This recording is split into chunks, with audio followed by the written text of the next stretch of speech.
Hello, DMG Jim here, continuing on, finishing up Chapter 3 in the 2024 Dungeon Master's Guide. We are reading the frickin' manual.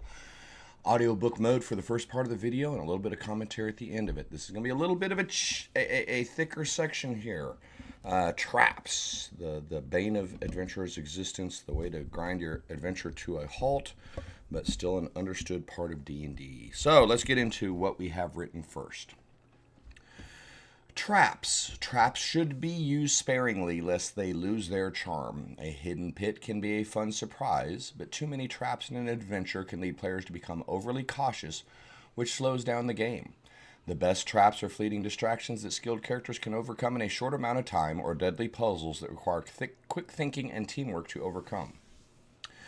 Traps that are undetectable and inescapable are rarely fun. Parts of a trap.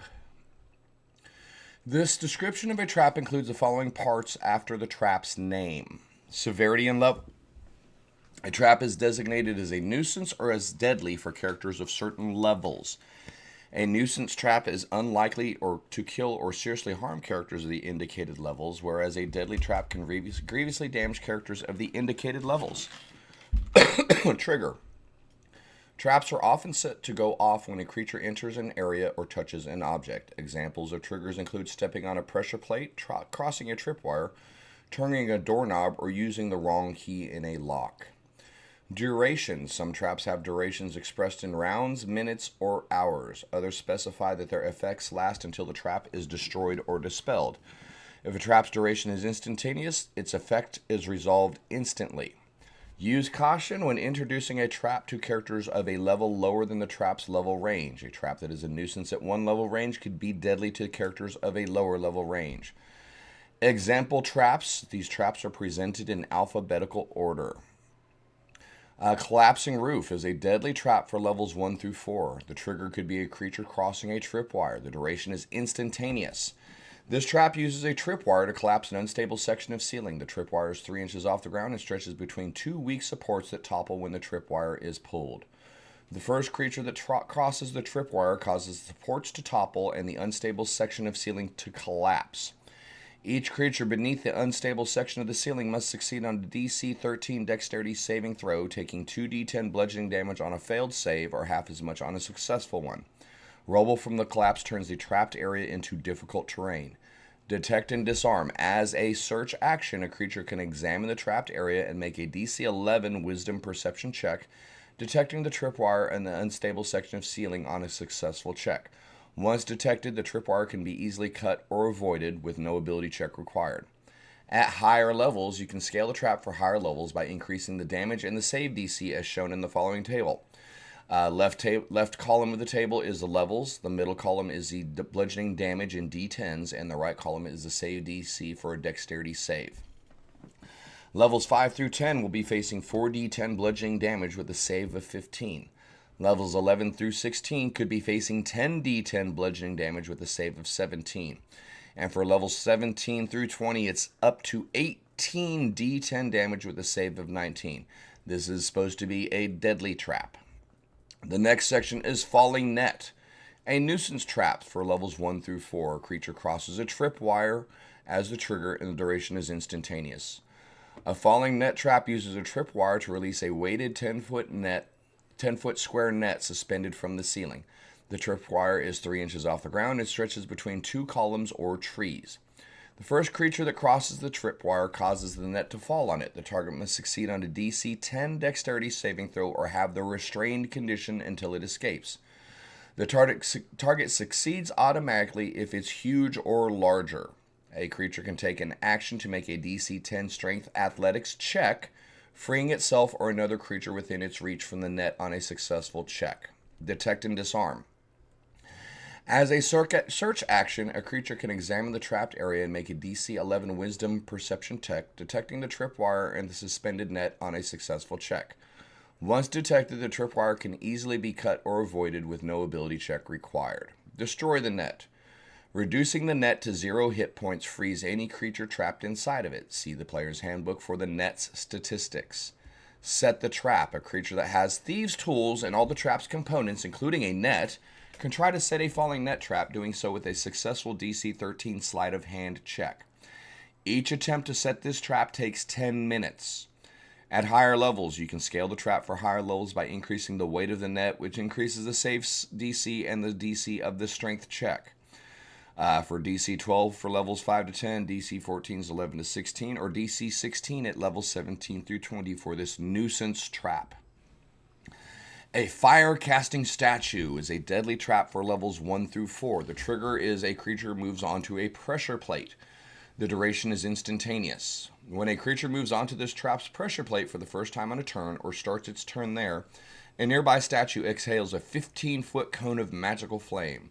The statue can look like anything, such as a dragon or a wizard. Each creature in the cone must succeed in a DC 15 dexterity saving throw, taking 2d10 fire damage on a failed save or half as much on a successful one.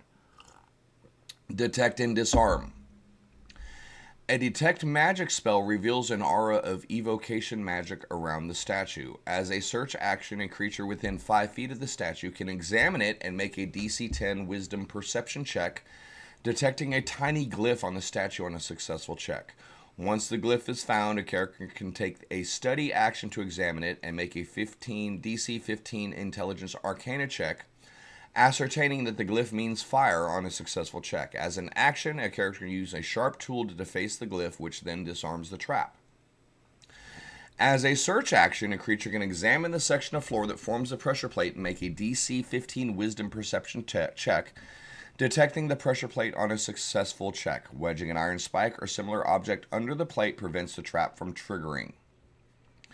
At higher levels, you can scale the trap for higher levels by increasing the damage in the area of effect as shown in the following table. Left column is levels, middle column is damage, and right column is the area of effect. We're not changing the DC in this case. Levels 5 through 10 could face 4d10 damage in a 30-foot cone. 11 through 16 can face 10d10 damage in a 60-foot cone. And levels 17 through 20 could be facing 18d10 damage and a 120-foot cone for this deadly trap. Our next example is the Hidden Pit, a nuisance trap for levels 1 through 4. The trigger is a creature moves onto the lid's pit. Duration is instantaneous. This 10-foot deep pit has a hinged lid constructed from materials identical to the surrounding floor. When a creature moves onto the lid, it swings open like a trapdoor, causing the creature to fall into the pit. The lid remains open thereafter. A creature that falls into the pit takes 1d6 bludgeoning damage from the fall. Detect and disarm. As a study action, a creature can examine the section of the floor that forms the pit's lids and make a DC 15 intelligence investigation check, detecting the pit on a successful check. Once the pit is detected, an iron spike or a similar object can be wedged between the pit's lid and the surrounding floor to prevent the lid from opening, thereby making it safe to cross. The cover can also be held shut using arcane lock or similar magic. Escape. A creature needs a climb speed or climbing gear or magic such as spider climb to scale the pit's smooth walls. You can make the pits easier to escape by adding cracks in the walls big enough to serve as handholds and footholds. At higher levels, you can scale the trap for higher levels by increasing the pit's depth and damage as shown in the following table. Levels 5 through 10 could face a 30-foot deep pit and 3d6 bludgeoning damage. Levels 11 through 16 could face a 60-foot depth with 6d6 damage, and 17 through 20 would face 120-foot pit with 12d6 damage. Our next trap is a poisoned dart trap, a deadly trap. Levels 1 through 4, a creature moves onto a pressure plate being the trigger, and the duration is instantaneous. When a creature moves onto this trap's pressure plate for the first time on a turn, poison darts shoot from tubes embedded in the surrounding walls. The holes that house these tubes are obscured by dust and cobwebs, or skillfully hidden among bas-relief murals or frescoes. Each creature in the dart's path must succeed on a DC 13 dexterity saving throw or be struck by 1 die 3, 1d6 divided by 2, darts, taking 3 1d6 point damage per dart. Detect and disarm. As a search action, a creature can examine the walls and make a DC 15 wisdom perception check, detecting the holes on a successful check. Plugging all the holes with wax cloth or detritus prevents the darts from firing. As a search action, a creature can examine the section of floor that forms the pressure plate and make a DC 15 wisdom perception check, detecting the pressure plate on a successful check. Wedging an iron spike or similar object under the pressure plate prevents the trap from triggering. At higher levels, you can scale the trap for higher levels by increasing each dart's poison damage as follows: 2d6 for levels 5 to 10, 4d6 from levels 11 through 16, or 7d6 for levels 17 through 20. This is still going to be a deadly trap at that damage. Our next trap is the Poison Needle. Nuisance traps levels 1 through 4. Creature opens the trap's lock improperly or fails to disarm the trap. Duration is instantaneous. A poison needle is hidden in a lock. When a creature opens the lock with any object other than the proper key, the needle springs out and stabs a creature. The creature makes a DC 11 Constitution saving throw. On a failed save, the creature takes 1d10 poison damage and has the poisoned condition for 1 hour. On a successful save, the creature takes half as much damage only. The trap doesn't trigger if the lock is opened using a knock spell or similar magic. As a search action, a creature can examine the trap lock and make a DC 15 Wisdom Perception check, detecting the needle on a successful check. Once the trap is detected, a character can take an action to try to disarm the trap, doing so with a successful DC 15 Sleight of Hand Dexterity check. On a failed check, the creature triggers the trap. At higher levels, you can scale the trap for higher levels by increasing the damage and the save DC as shown in the following table. Left column is tables, middle is damage, and right is our saves. Levels 5 through 10 will be facing 2d10 poison damage with a save DC of 13 on the con. 11 through 16 will be facing 4d10 and 15 damage on the Constitution savings throw, and levels 17 through 20 could face up to 10 damage with a DC 17 Constitution saving throw. Our next section is Rolling Stone. Deadly traps for levels 11 through 16, or nuisances for 17 through 20. The trigger is a creature moves onto a pressure plate. Duration until the stone stops rolling. When a creature moves onto a hidden pressure plate, a 5-foot radius orb of solid stone is released from a secret compartment and begins to roll. The stone and all creatures nearby roll initiative. The stone gets a +8 bonus on its initiative roll. On its turn, the stone moves 60 feet in one direction, changing course if redirected by an obstacle. The stone can move through creature spaces, and creatures can move through the stone space, treating it as difficult terrain. Whenever the stone enters a creature space for the first time on a turn, or a creature enters the stone space while the stone is rolling, that creature must succeed on a DC 15 Dexterity saving throw or take 10d10 bludgeoning damage and then have the prone condition. The stone stops when it hits a wall or similar barrier. It can't go around corners, but creative dungeon builders incorporate curving turns into nearby passages that allows the stone to keep moving. Detect and disarm. As a study action, a creature can examine the section of floor that forms the pressure plate and make a DC 15 Intelligence Investigation check, deducing the pressure plate's function on a successful check. Wedging an iron spike or similar object under the pressure plate prevents the trap from triggering.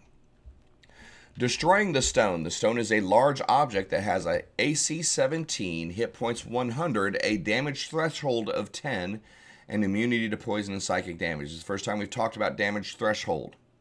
It's in the player's handbook, but understand it here. A creature or an object that has a damage threshold has immunity to all damage unless it takes an amount of damage from a single attack or effect equal to or greater than its damage threshold, in which case it takes the entire instance of damage. Any damage that fails to meet or exceed the damage threshold is superficial and doesn't reduce the hit points. For example, if an object has a damage threshold of 10, the object takes no damage if 9 is dealt to it, since damage fails to exceed the threshold. If the same object is dealt 11 damage, it takes all of that damage. Okay?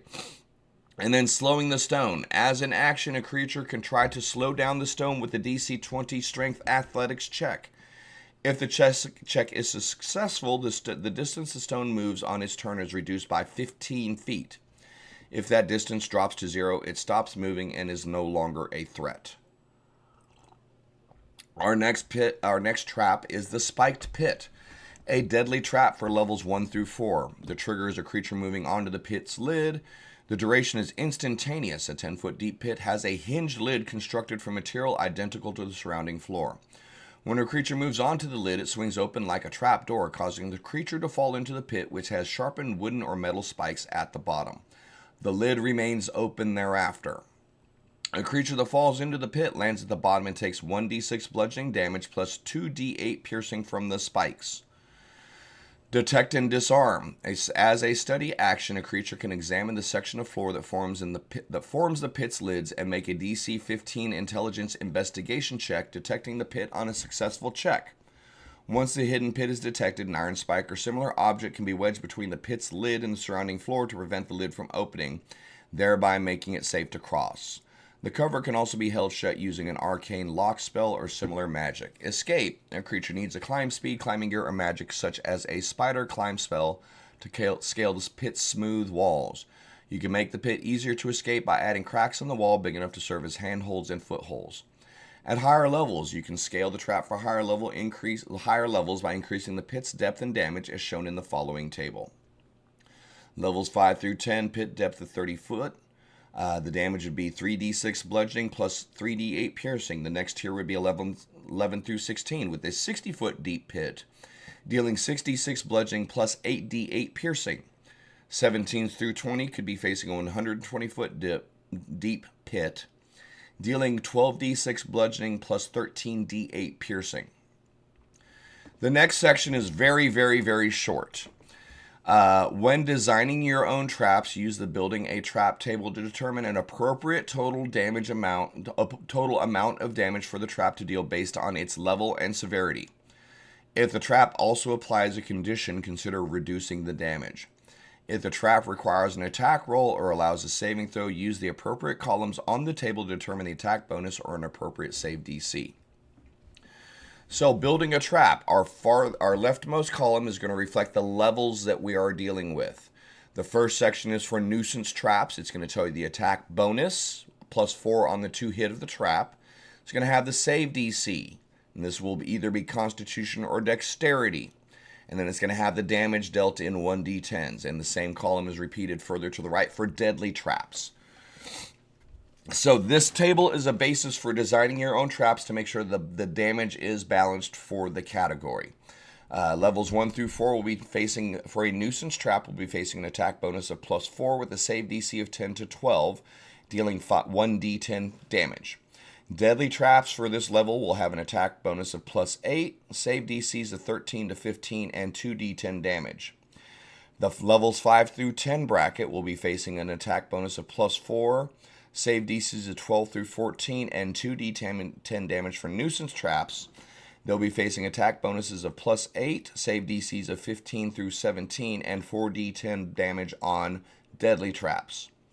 Levels 11 through 16 will face a plus 4 attack bonus, save DC of 14 through 16, and damage of 22, average damage 22, 4d10 damage, while a deadly trap for this level will be an attack bonus of plus 8, save DC of 17 through 19, and 10d10 damage. Finally, levels 17 through 20 for a nuisance trap will be facing attack bonuses of plus 4, saves of DC 16 through 18, and 10d10 damage. Deadly traps escalate to an attack bonus of plus 8, with saves being 19 through 21, and up to 18d10 damage being done. So that's traps. That's the RTFM part.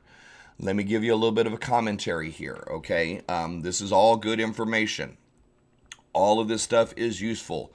A lot of these traps could also mix with our hazard sections from earlier to combine to have a lot of stuff. Now we're using 2 different tools in our toolbox to build an encounter. Between the hazards and the traps, there you go. You can adjust the DCs and the damage outside of the tables that's listed. You can adjust some of the triggers. You can adjust some of the setups. Most of these are example traps. So if you don't like it being a tripwire for collapsing roof and you'd rather have a pressure plate, that's fine. You look at some of the traps that talk about a pressure plate to use the Discovery DC for this. A fire casting statue can be a lightning casting statue. It could be a poisonous gas breathing statue. The idea here is that the statue is the trap. The condition, the damage that it's doing is up to you as a DM.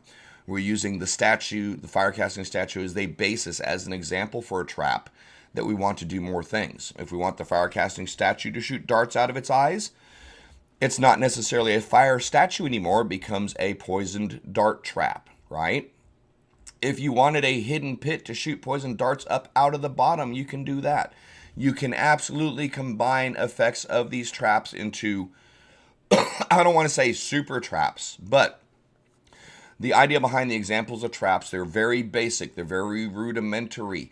They are the bare minimum, if you will, and you can use your creativity as a dungeon master to spice up the traps to add the conditions of a trap into a different position.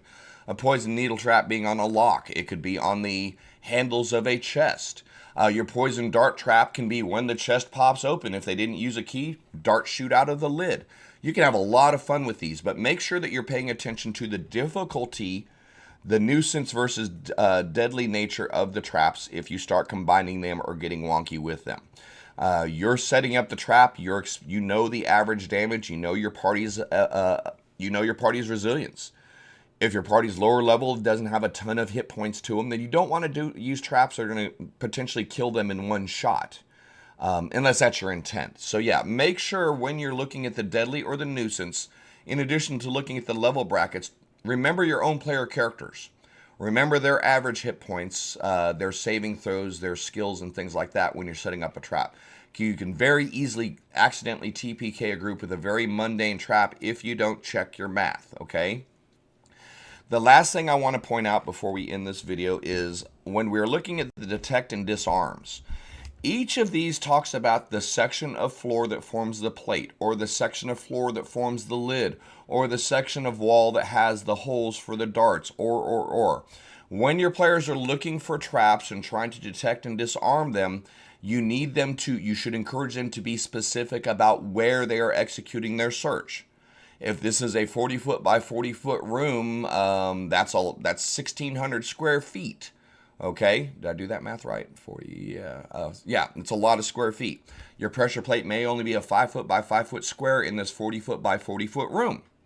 So your players need to be specific about where they're searching, so you can make these traps matter. If you're just letting your players walk into that same 40-foot by 40-foot room and rolling perception check and saying, hey, there's this weird section of the floor in the middle of the room, you're basically giving away the trap. You should be following the instructions both here and in the hazard section that talks about the specific areas and the specific methods of your players' searches. They're going to learn how to do this as you train them. So make sure that when you're setting your first few traps up, keep the difficulty and the danger low, but be very specific about the triggers, the areas that they affect, and the chances of your parties to detect them. We could go on, but I want to go ahead and end this video on there. This is a good section. This will help you. You can very quickly take what's listed here in this toolbox and add your own creativity and add your own spin to it to make these traps vary from being deadly to horrifying, from nuisances to more challenging, things like that. Use them sparingly as just out of the blue. I agree with that statement. If you've never really used a bunch of traps, you don't want to suddenly start throwing traps everywhere. But there are certain circumstances like the Tomb of Horrors, the Pharaoh module from Desert of Desolation. Your players should know you're coming into a huge trap dungeon and maze and be expecting it. So if your players are aware of the environment being this way, go hog wild. But I do agree, if the first time you put a pit in front of your players and they fall into the pit, the next few hours of gameplay is going to be really slow as they tap on every section of the floor to make sure they don't fall into a pit. So buyer beware as you use them. But hey, thanks for hanging out. That's the end of Chapter 3. Our next video will start into Chapter 4 as we continue our audiobook RTFM of the Dungeon Master's Guide. Likes, follows, subscribes are appreciated. Thank you all so much for hanging out. Join us over on Twitch for more. But we'll see you back for Chapter 4 here in just a little bit. Take care.